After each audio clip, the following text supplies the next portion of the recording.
When the last days were upon me, and the ugly trifles of existence began to drive me to madness like the small drops of water that torturers let fall ceaselessly upon one spot of their victim's body, I loved the irradiate refuge of sleep. In my dreams I found a little of the beauty I had vainly sought in life, and wandered through old gardens and enchanted woods. Once when the wind was soft and scented, I heard the south calling, and sailed endlessly and languorously under strange stars.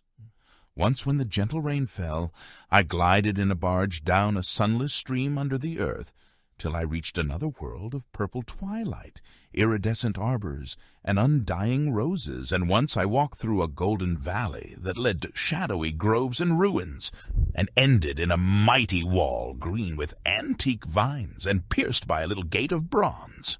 Many times I walked through that valley, and longer would I pause in the spectral half-light,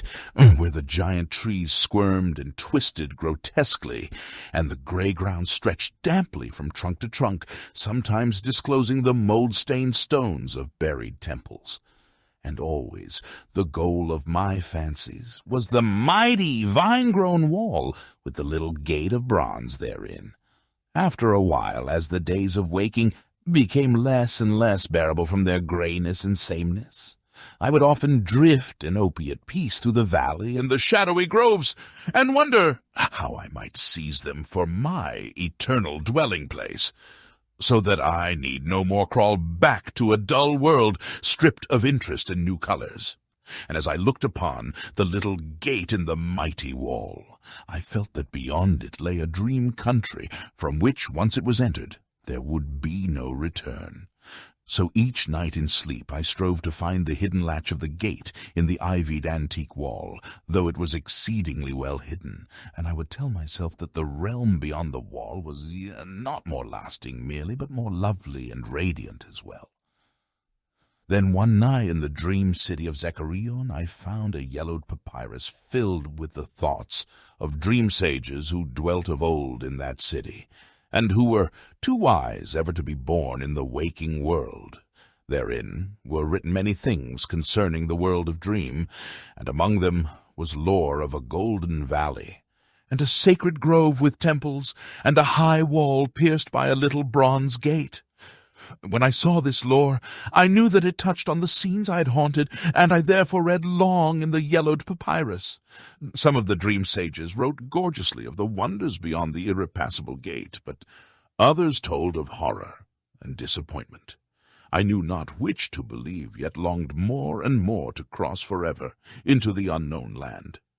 For doubt and secrecy are the lure of lures, and no new horror can be more terrible than the daily torture of the commonplace. So when I learned of the drug which would unlock the gate and drive me through, I resolved to take it when next I awaked. Last night I swallowed the drug and floated dreamily into the golden valley and the shadowy groves, and when I came this time to the antique wall, I saw that the small gate of bronze was ajar. From beyond came a glow that weirdly lit the giant twisted trees and the tops of the buried temples, and I drifted on songfully, expectant of the glories of the land, from whence I should never return. But as the gate swung wider, and the sorcery of the drug and the dream pushed me through, I knew that all sights and glories were at an end. For in that new realm was neither land nor sea, but only the white void of unpeopled and illimitable space.